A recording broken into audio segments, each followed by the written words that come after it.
Hey everybody, Brian here, back again with another look at another GamePro issue. It's been a while, but this is GamePro issue number 73. This is from August of 1995. On the cover here, as you see, fighting games are still going strong. There's an early 3D fighter here. You have, I think this is Tekken. So you have next generation fighting games on the front. Tekken, Virtual Fighter, Toshinden. Hot Games systems from E3. Pro reviews for Hell for 3DO, Daytona USA for Saturn, Panzer Dragoon for Saturn, The Adventures of Batman and Robin for Genesis, Triple Play Baseball 96 for Genesis. Previews of upcoming games include Virtual Fighter 2 for Saturn, Virtual Cop for Saturn, Killer Instinct for Super Nintendo, Donkey Kong Country 2 for Super Nintendo. You can see the price for this was $4.99 in the US and $6.50 in Canada. Sony PlayStation. Sony sets a date for it in the Ultra 64 at E3. And this was still more than a year off, I believe. The Nintendo 64 came out in 96 or 97, so this was still a year off. I remember it got delayed. So we'll open it up.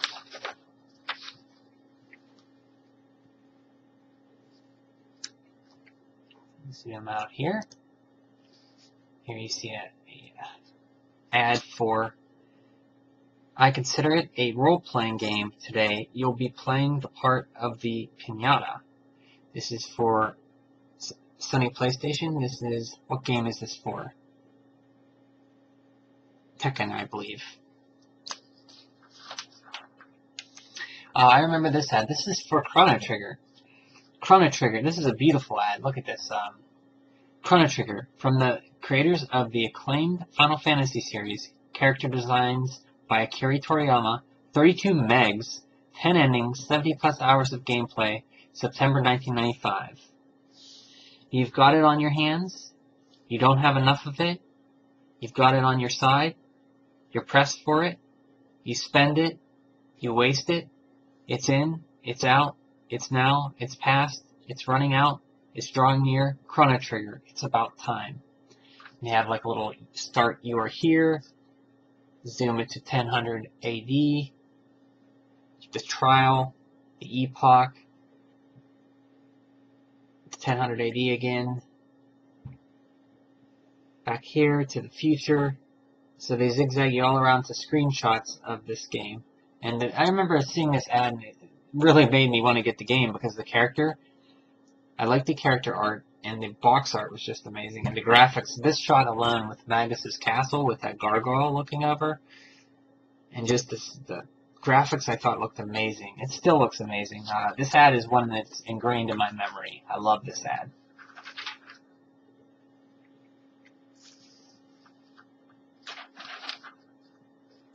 Features, game makers, the producers.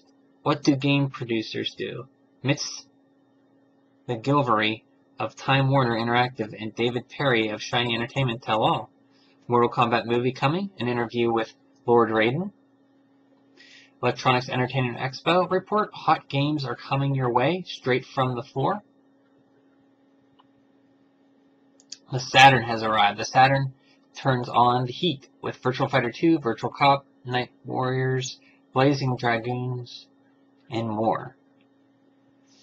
Pro Strategy, SWAT Pro, Secret Weapons and Tactics section, the Fighter's Edge for Ultimate Mortal Kombat codes, Mortal Kombat 3,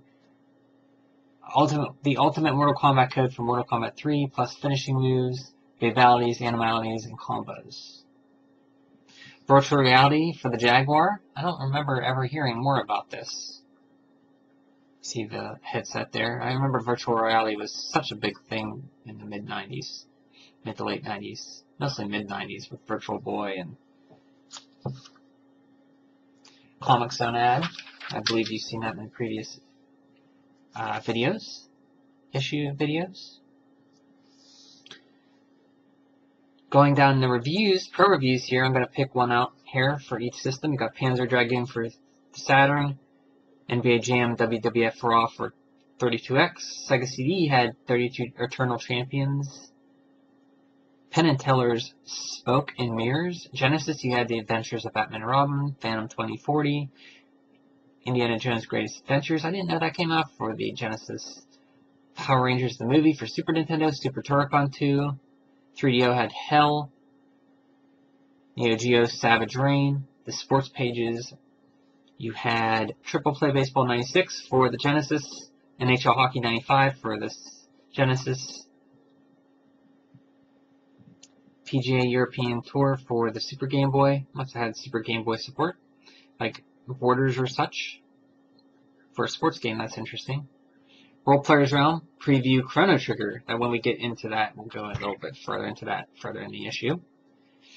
7th Saga 2. I didn't know there was a 7th Saga 2. I don't think it ever came out. Dark Sun, Shattered Lands, and more. Super Game Boy, Animaniacs. Game Boy, you had Primal Rage, Judge Dredd, Jungle Strike. For Game Boy, you had The Adventures of Batman and Robin. But they were putting that on Genesis and Super Nintendo and Game Boy, too. Jungle Strike for Game Gear. Or, I'm sorry, The Adventures of Batman and Robin was for Game Gear, not Game Boy. Here's another ad for the X-Band modem. Surviving Hype Wars. I'm going to read a little bit of this. Aaron Cochran sounds an alarm that all GamePros should listen to. Aaron wrote the adjacent letter to people to cool their jets on the new systems until they're actually available. Sound advice, don't you think? After all, if you listen to the hype over the years, you've heard about the Sega SNES CD and Edge 16, which were announced but never came out, and all kinds of great games that did come out but were anything but great. Big name companies that exhibited games as recently as Winter CES 95, that would be last year, as of this magazine, are disappearing. Sunsoft, the long-awaited Ultra 64, has been delayed, and some big names games are being bumped to next year. Star Fox 2 or canceled altogether. Mega Man 7. So they're saying the games that they previewed last year at CES aren't coming out or canceled. They thought Star Fox 2 was still coming out and ended up not. And canceled altogether. They thought Mega Man 7 was canceled altogether. It actually was not. It came out very late in the Super Nintendo's life. So they had those mixed up there. Clearly all, unless I'm reading this wrong upside down, clearly all advanced news concerning the next games and systems must be taken with a grain of salt. The uproar that Aaron hears comes in loud and clear through our monthly mail. We've been getting letters for 6 months from readers who brag about how awesome the Ultra 64 is and how much better it is than any of Sega's systems. That's pretty interesting, considering the public's never even seen a working Ultra 64, much less played games on it. Now we're not suggesting that the new system won't come out as advertised, but we are suggesting that we all take a deep breath and sort out fact from fiction as we get our first looks at the hardware and software in the coming months. Reader E. Modlexi makes a good point in the letter under Aaron's 2 years ago, we were all getting excited over 3DO and Jaguar, but neither of those systems has set the gaming world on fire.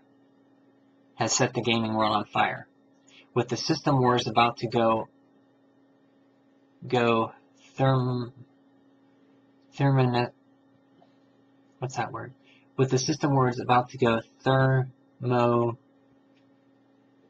thermonuclear, let's all make careful evaluations based on facts, not hype.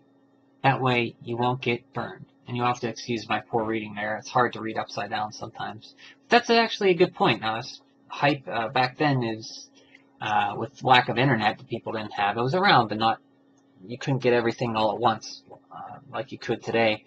Hype was basically through magazines and letters that people sent in and seeing pictures and CESs that you saw in magazines. And it's so much more overhyped now than I could have ever dreamed of back then. Because everything's more global and connected, instantaneous information all the time. So here's this gentleman's letter. This is Aaron Cochran's letter they're talking about. I'm writing about all the uproars recently over the new systems, such as the Sony PlayStation and Nintendo Ultra 64. I hear people already saying which one is better. Personally, I think people should just cool their jets until the systems are all available and we can compare them. We need more facts, not more uninformed opinions. Good advice. If you're looking for a good arcade gamer in Corpus Christi, Texas, 16-year-old Julia Holly Reza. So this is a letter here. I'm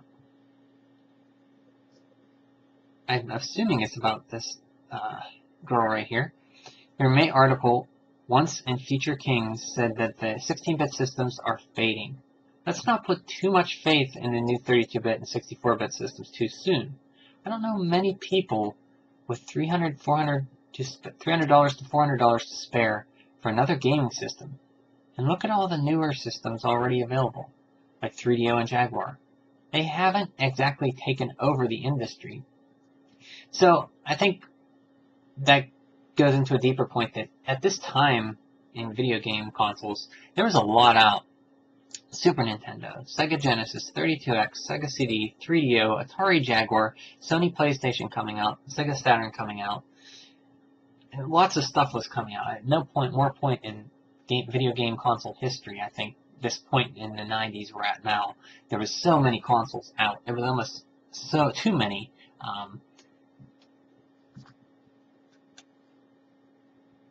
Shock to the system? Good grief, what are you guys basing the NES? Why are you guys bashing the NES? Your May article, RIP NES, shows that you feel that the NES has passed its prime, but it's still my favorite system. I can usually spot a half-dozen classified ads selling NES games and systems. Can you really consider a system dead when it has this much fan support? I agree. This is very much like today with the 3DS. Everybody's saying the 3DS is dead, move on to the Switch. But there's still, just because a system is, going on, I think 3DS is going on 8 years old now, doesn't mean you have to stop playing it. The NES at this time the 3DS at this time is in a position the NES was then. The NES has been out since '86 in the US, I believe. That's almost 10 years here. So there's still a ton of games for it. And this kid is saying you can find classifieds with people selling games still. So I hope this kid bought a lot of those games and cherished them. Because the NES, even though the Super Nintendo was out, I was kind of guilty of that as well as a kid. When the SNES came out, I kind of just went for that. I hardly bought any NES games anymore. This kid sounds wiser than I was. Who knows? He might not have been. This is a kid. This is Roger Morton of Duluth, Minnesota. And here's their reply.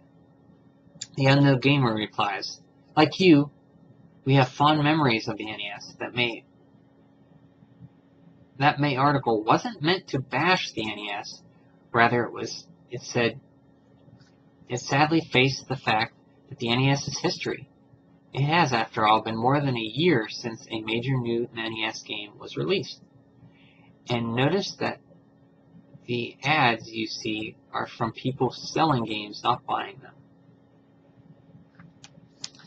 So yeah, I mean, every generation, every end of the system's life, when there's a jump from the old to the new, there's always that time of people jump the gun to the new system and kind of brush off the old ones as, oh, I can't play that anymore.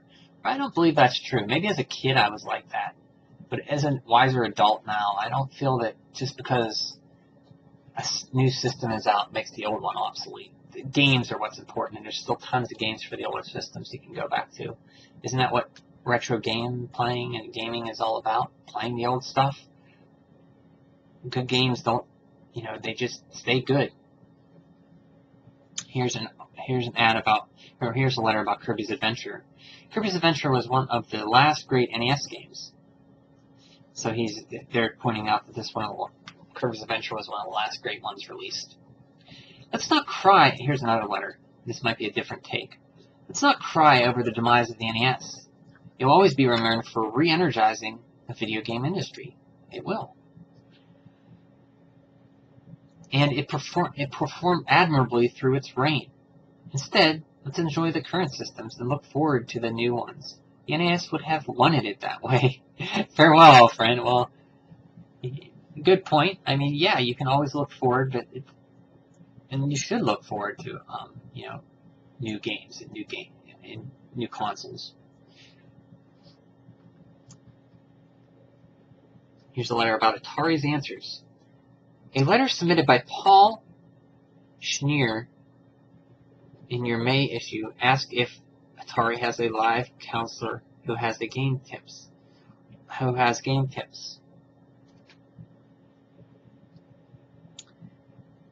All the numbers listed in my Jaguar manuals have been disconnected. We've called all the numbers found in the Jaguar manuals and have determined they are all fully operational. If a 900 number is disconnected, it may be because your family has had 900 access removed from your service. Atari does offer live counselors on an 800 line to answer specific technical inquiries. However, game tips from a live counselor are not available on the toll-free line. For comprehensive strategy coverage, Atari recommends gaming magazines. The pre-recorded 900 hint lines in becoming active in one of the many Jaguar-specific support forums online. Jaguar support on GNU or GENUE or CompuServe, for instance, is as simple as typing Jaguar. Cart queries. Plan to buy a Saturn? Well, there be lots of sports games. So this guy's saying, I plan to buy a Saturn. Will there be lots of sports games available for it? Their answer? Get ready, sports fans. Among the Saturn titles on view at the recent E3 show in LA were Acclaim's Frank Thomas Big Hurt Baseball and NBA Jam Tournament Edition, Crystal Dynamics Championship Sports product line, FIFA 96 and Rugby 96 from EA Sports, Major League Baseball from Konami, plus a variety of titles from Sega Sports, and a new basketball game from Virgin. Here's the guy from Blackthorn. Here's a letter. Last September, you wrote a pro news story about Blackthorn and a comic book artist, Jim Lee, who was doing art for the game's box. You mentioned a Genesis version of the game, but we've never seen it in stores. What happened to it?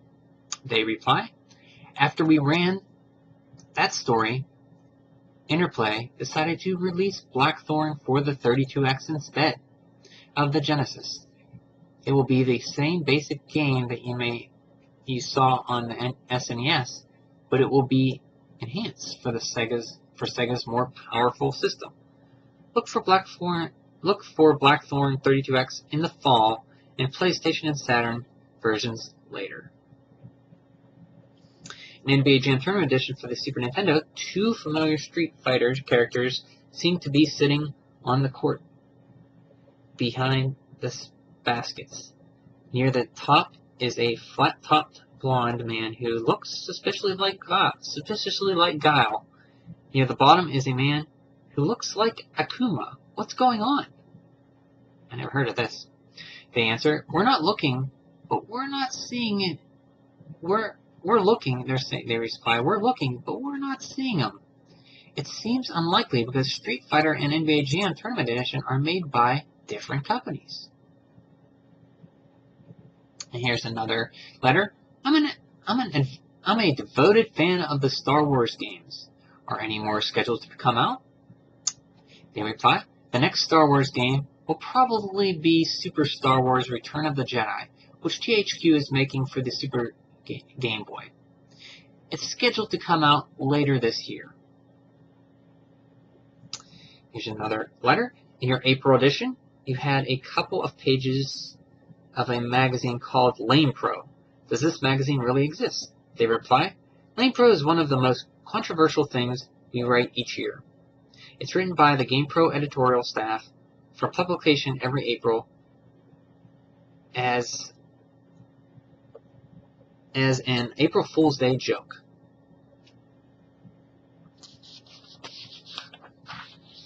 And we get to the great envelope art here. I'm going to zoom a little bit. Try so you can see this. Pick of the month was this fighting game montage by Spiros T. Dobrevs R. from Panama. Have this nice Wolverine art by Calvin Armstrong of New York.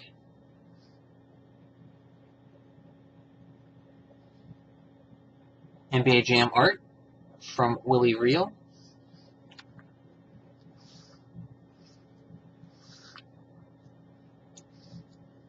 This Gao artwork with Yakko of Animaniacs. I can't tell who that is right there. Is that the Saber Wolf from Killer Instinct? This is from Jen Sang.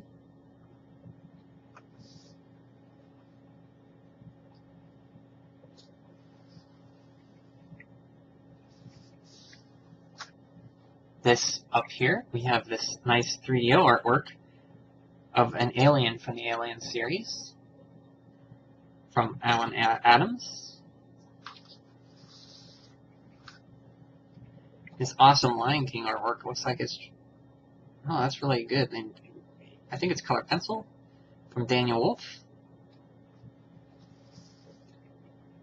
And this Killer Instinct artwork of Saber Wolf from James Poole. Awesome artwork.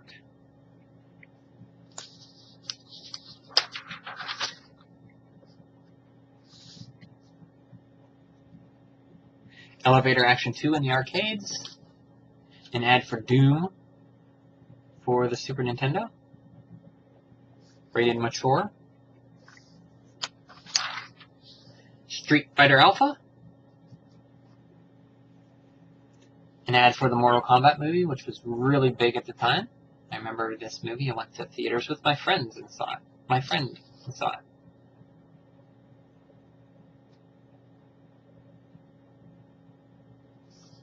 Here is a URL to go to see a preview for it.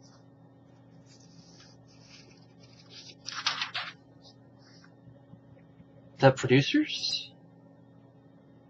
This is the ongoing look at the people who make games. Kicks off with the producers, the guiding force behind the game. Looking at David Perry, I believe, from Shiny.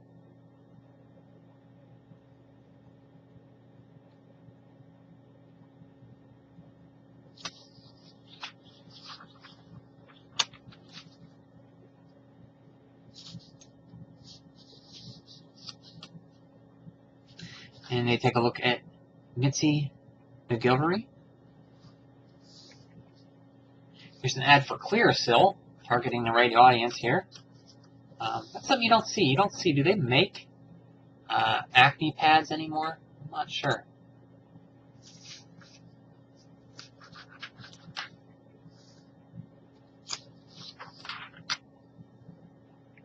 Mortal Kombat the movie coming. Here's some stills from the set.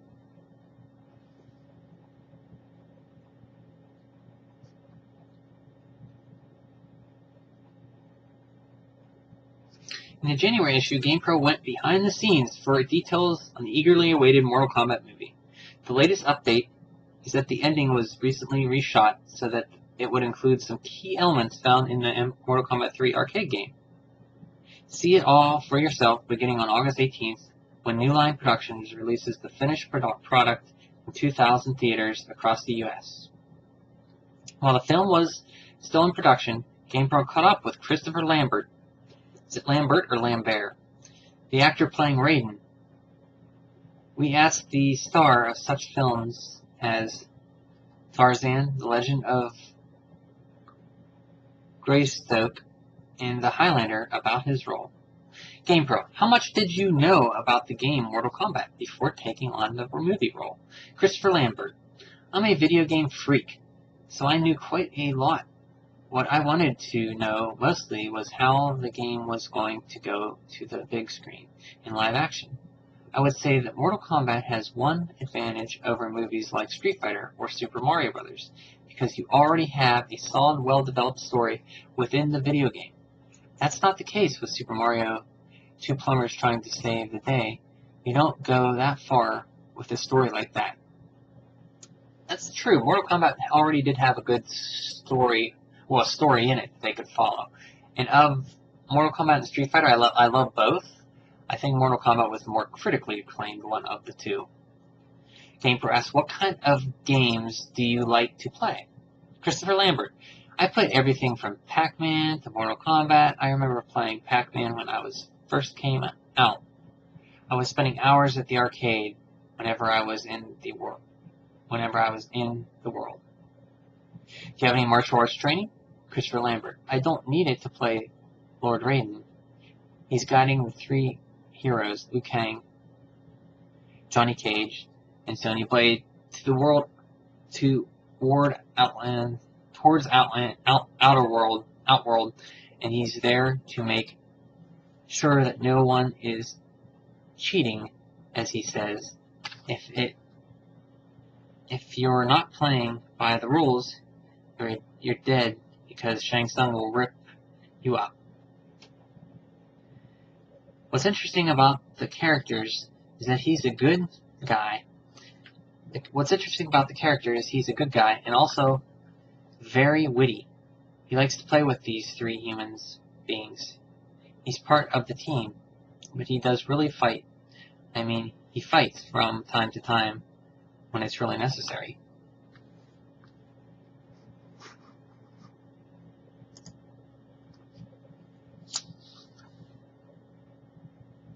GamePro, do you think gamers will be troubled when they see different characters in the movie? The movie's bigger than the game because of the scale of the sets. The fact that it's live action and what you can do with the camera character-wise, Paul Anderson, the director, didn't change anything.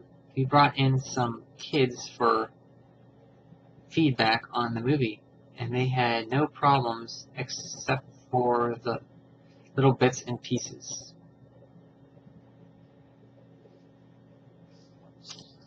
Here and there. Like one kid saying, Scorpion doesn't have a red eye, so that guy is not Scorpion. Kids know everything.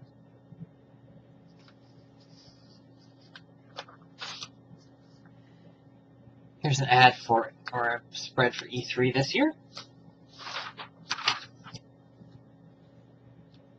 A Saturn surprise. They say Sega expects to ship 600,000. The initial shipment of 30,000 Saturns is likely long gone by now. They expect to ship 600,000 Saturns will be sold by the end of 1995 Christmas season. Ultra 64 due.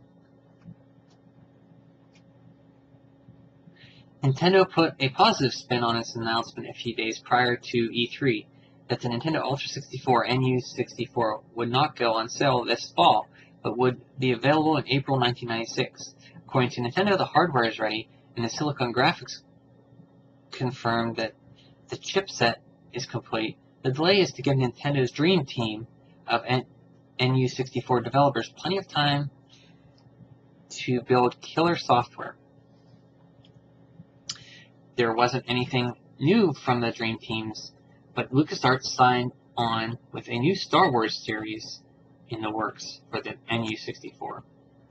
Even as Sega and Sony prepped for their upcoming head-to-head, Nintendo kept the pressure on by answering the Ultra 64's dollar question with the promised price tag of $249.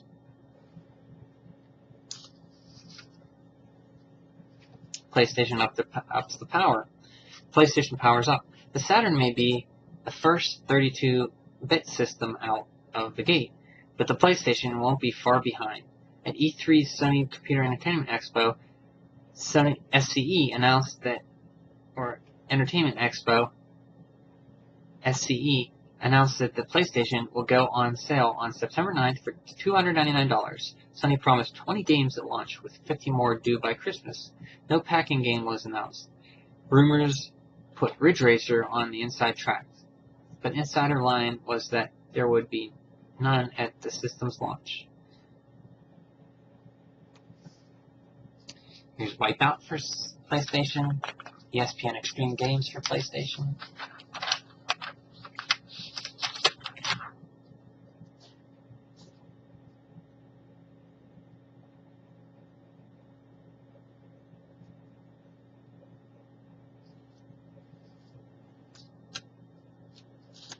.3DO's M2 promise, as I covered in a previous video I know about the 3DO M2 add-on. 3DO booth features the 3DO booth featured 54 game stations, but everybody wanted to know about the 64-bit M2 upgrade that the 3DO announced prior to the show. See Cutting Edge July. So that was the last video of the last issue I did. Panasonic only announced support for the technology. Gold Star, now LG Electronics, anted up some cool-looking mock-ups of an M2 and a 3DO portable. LG also announced 10 of its own software titles slated for 1995. The M2 beats all the next-generation hardware on paper, but whether or not it shows in 1995 is still anybody's question. At least the regular system will have plenty of new games, 190 and counting. Primal Rage, POD, Super NES Strategy, very late Super Nintendo games, Earthworm Jim, Donkey Kong Country 2, well not very late, but late Super Nintendo games. Many game companies were predicting that 1995 would be the last great year for the 16-bit games. For example, Capcom has no SNES cards for 96 by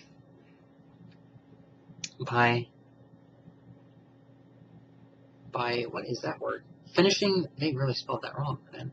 By finishing the Ultra 64's descent into next spring, however, Nintendo can now focus on the SNES, which has 35 million units sold worldwide. 35 million units worldwide. Nintendo has awesome 16-bit software development capabilities, particularly after purchasing major interest in Rare, and it has the FX2 3D graphics chip on hand. Killer Instinct and Donkey Kong Country 2, for example, looked great. Other major developers such as Acclaim, Squaresoft, and Williams Entertainment are also going full speed ahead on SNES carts for 1995 and early 1996, at least.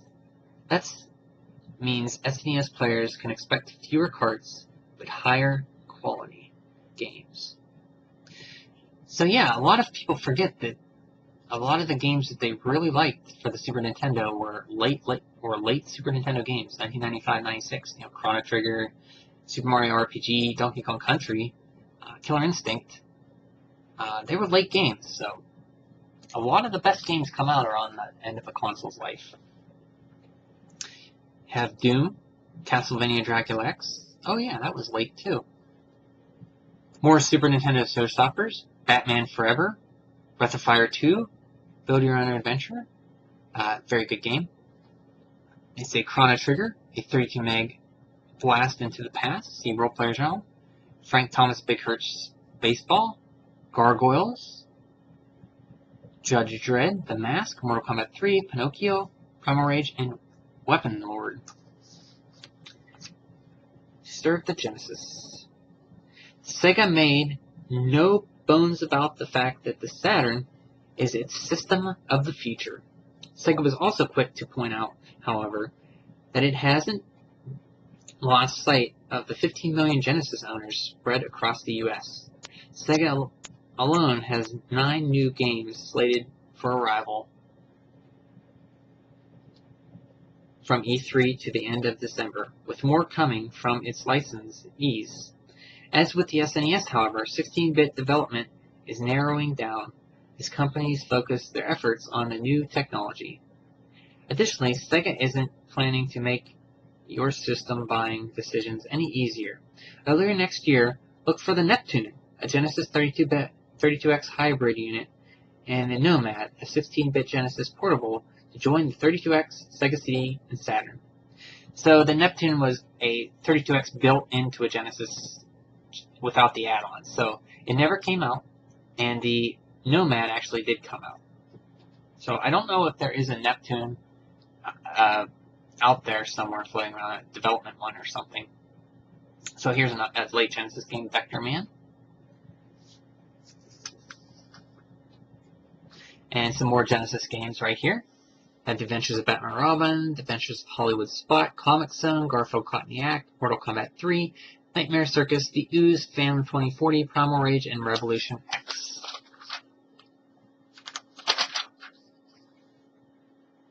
The new Neo Geo. SNK made its strong bid for the arcade unit in your home title with the debut of its standalone Neo Geo CD for around $500. The compelling selling point could be the Neo Geo's arcade library, which will be ported into CD format along with any new Neo Geo games appearing in the arcades. SNK promises to ship 70 CDs that will cost between $39 and $79 at the system's launch. SNK America will adjust major sticking point with Japanese European version of the CD unit by installing double speed drives in the American version. So the Japanese and European versions did not have the double speed ROM drive, so that caused the loading times to be even worse. And from what I hear, I never played one, but the American version had a double speed drive, as they were inquiring, hinting at here, but it still had bad loading times from what I hear. Samurai Showdown 2 are one of the games, King of Fighters 94, Fatal Fury Special. So I think the point of this system was to bring the Neo Geo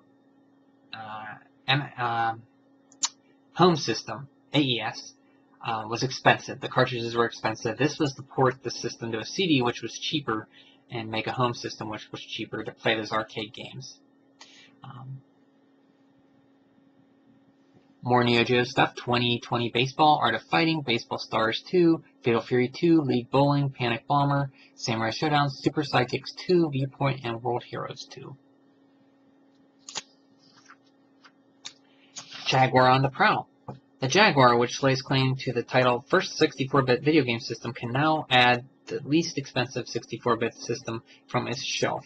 Atari announced a new $159 price tag for the Jag, and also promised that the Jaguar library would be up to 100 titles by the year's end.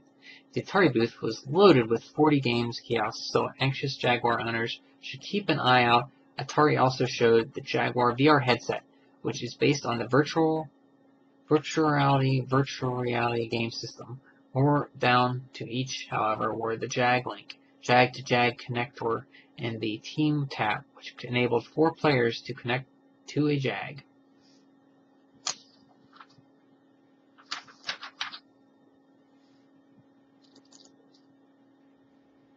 Sega standing firm behind the belief, this is titled 32X Perfections.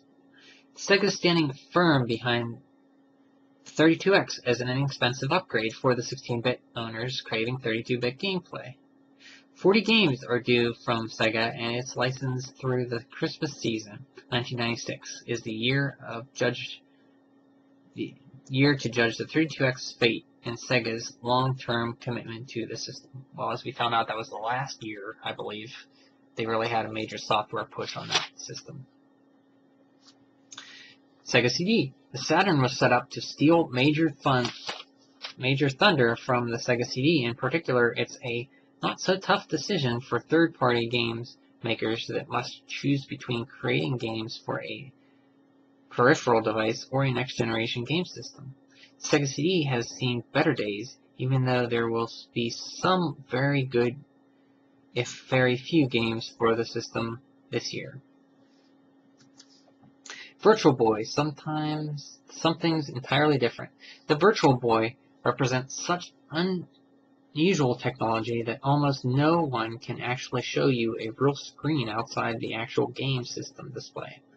The device looks absolutely clunky on the outside, but stick your face into it and you enter a truly impressive VR world. However, not only is it nearly impossible to print an actual game screen, the unit will cost $179 with games priced at around $40. A pod, PlayStation, Saturn, Ultra 64, it's a tough call for any cost-conscious consumer. And remember, the monochrome Game Boy is still going strong.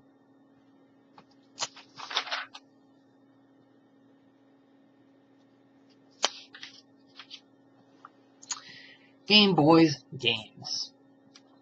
Any idea how Game Boy owners exist? How many Game Boy owners exist in the world? Try 40 million with 17 million of you portable game pros in the US alone.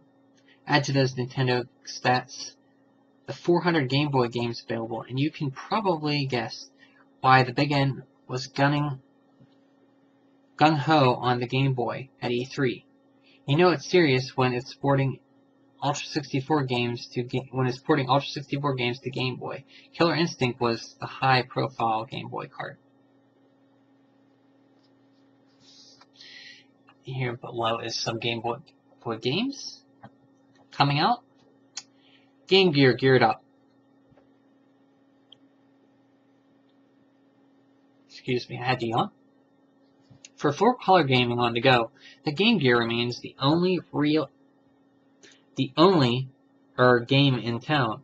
As with other systems this year, the Game Gear will have fewer games available than last year. But the quality of the games will be better overall. Expect to see plenty of geared-down versions of 16-bit with winners such as The Adventures of Batman and Robin, Primal Rage, Return of the Jedi, and Phantom 2040. The Game Gear is a great little portable system, but that color TV tuner still sounds like a great purchase.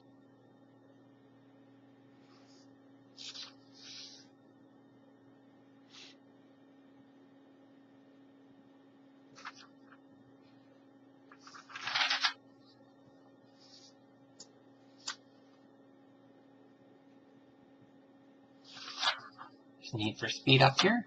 Trying to go a little faster here because this video is getting a little long.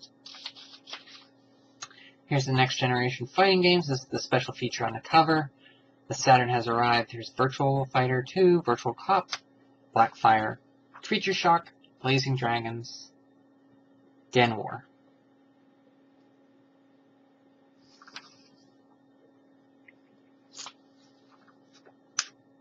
So here are the Saturn Pro reviews.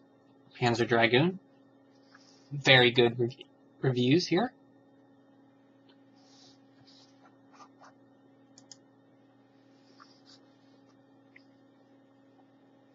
Virtual Fighter. Very good reviews. Excuse me. Sega Channel ad. Daytona USA. Pretty good reviews. Except for sound, they gave a 3.5.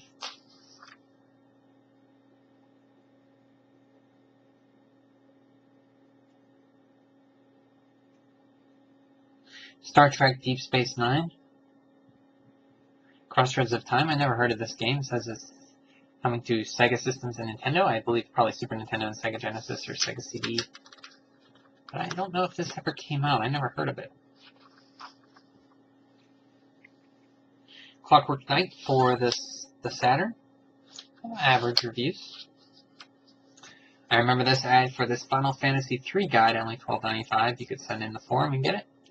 I believe it wasn't as good as the official Nintendo one because it was like black and white with a lot of text.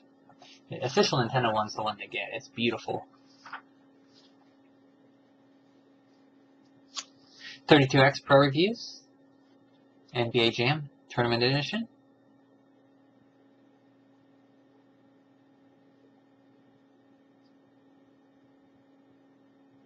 WWF Raw, I believe.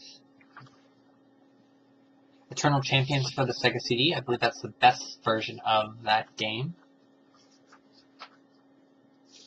Penn and Teller's Smoke and Mirrors.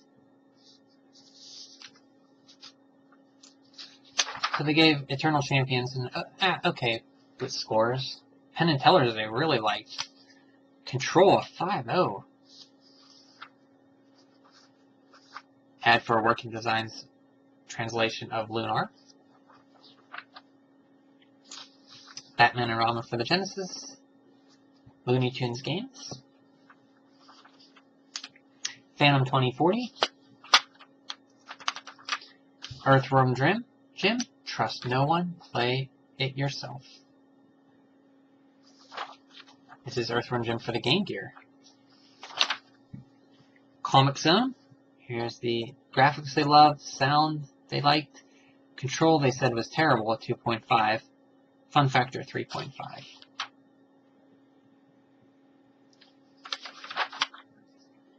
Indiana Jones Greatest Adventures. This is a port of the Super Nintendo one. I did not know it came out for the Genesis. It was done by US Gold. I believe the first one was done by LucasArts. No, Factor 5 did it, and LucasArts published it.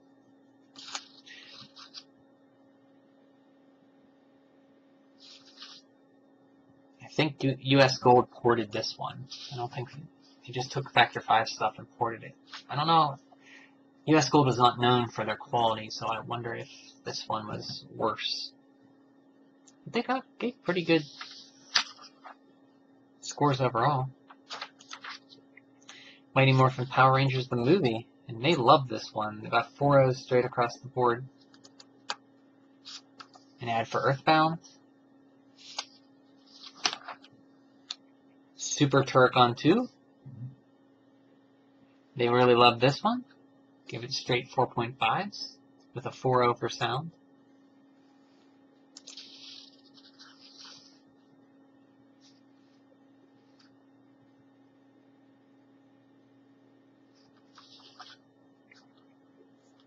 Here's an ad for that Neo Geo CD that we saw in the Winter CAS articles. For serious gamers only. Don't cross the line unless you're serious. Hell for 3DO. Never heard of this game. Imagine if you're a kid, well, not many kids had 3DO, but if you did have one, my friend had one, asking your parents for Hell for 3DO. I think my parents would have been like, I'm not getting you a game called Hell.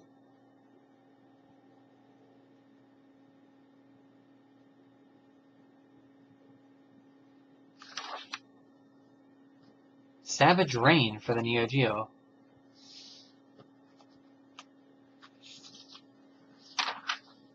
The sports pages.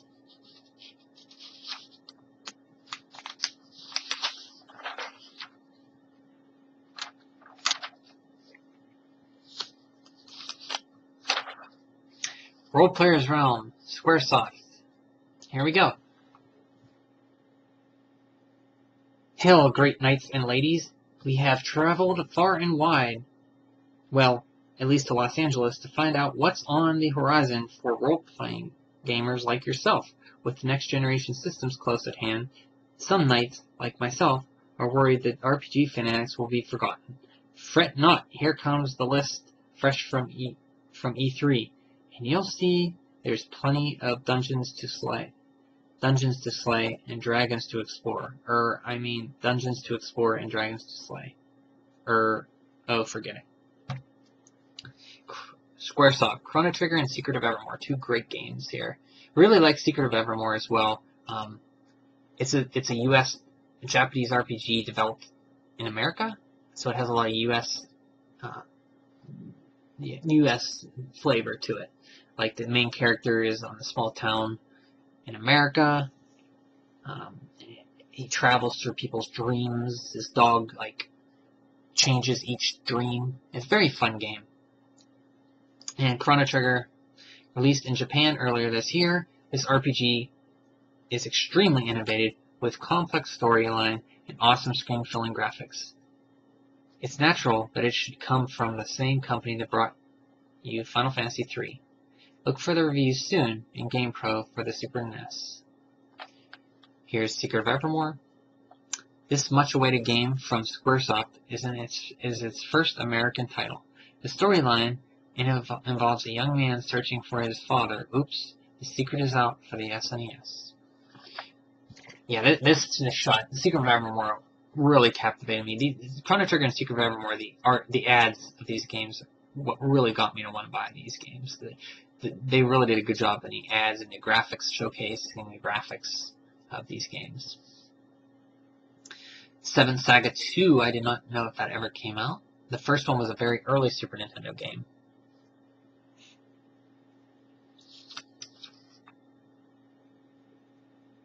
Lunar 2, Eternal Blue. Secret of the Stars from Tecmo.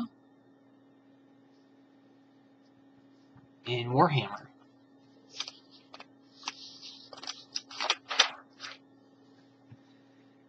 More Koei strategy games. Romance of the Three Kingdoms 4. Wall of Fire. PTO 2. Kingdom The Far Reaches for CDI, Interplay, and Taito Lufia 2. Taito had Lufia 2 coming out for the Super Nintendo. I'm going to read a little bit about it. You're going to see some screenshots down here. There's not much to tell you about this sequel to last year's sleeper RPG, because Lufia 2 has no home as of yet. Taito is thinking of selling the title to the highest bidder, and until it does, you'll have to content yourself with these picks for the SNES. So, they're picks for the Super Nintendo, but they weren't sure what system it was coming out for. We're going to sell it to the highest bidder.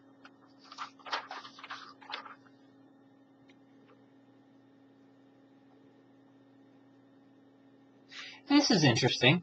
It's not just fun and games. Here's an ad for Konami. So I believe it's about them advertising for programmers, designers, and sound designers. It's an amazing career opportunity. It's creative freedom.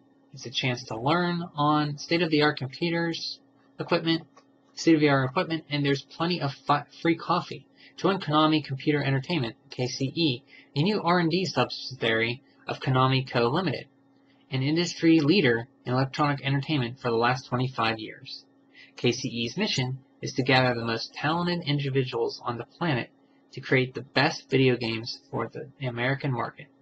We're actively hiring programmers, designers, and sound designers. Programmers and designers must have PC or game platform experience.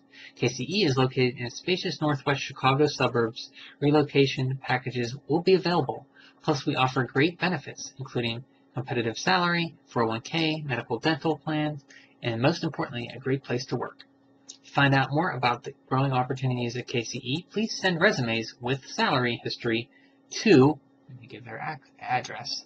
I don't know if KCE is still in Chicago anymore. If that's interesting, that's another interesting thing that I love about video game magazines. I forgot all about that Konami had this ad, and I wonder if any other developers had ads in game magazines for hiring too.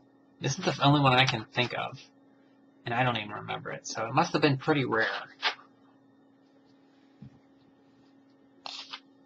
Here's some quick Game Boy reviews. Animaniacs, pretty good. They really liked it.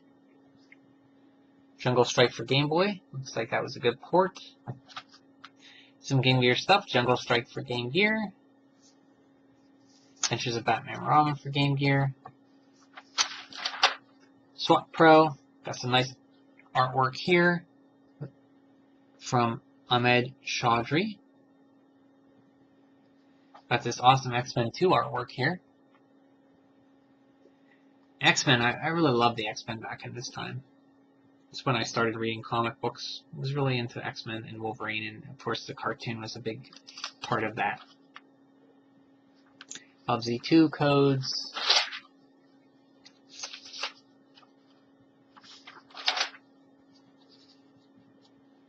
Zero to Comma Straws, use scroll codes. Here's some more artwork.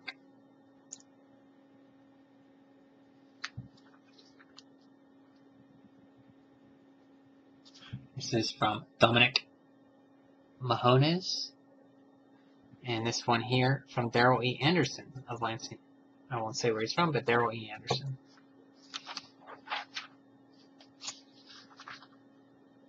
Here's Stacy Shen. This nice Simpsons artwork. I think, is that Bart's Nightmare where Homer gets like a giant in that? I think that's from that game. Mortal Kombat 3 move list, fatalities like they advertise on the table of contents.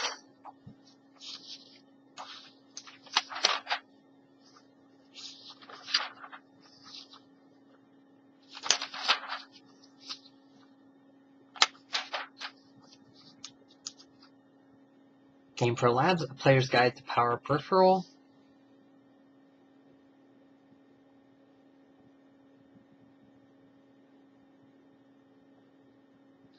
Doom Revisited.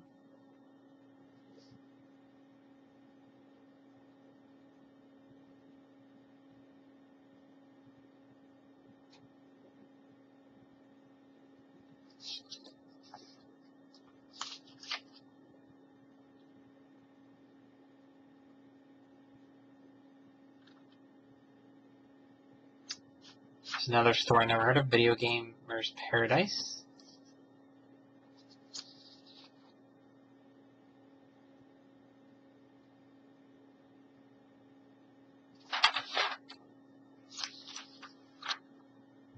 Buyers Beware.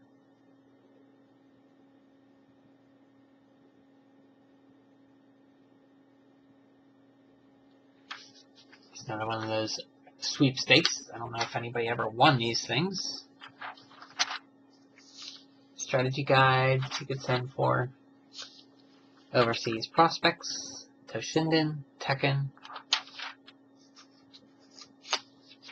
Sega Channel X-Band. I think I covered that in one of the previous issues. A Shiny Look for Interplay, David Perry with Earthworm Jim.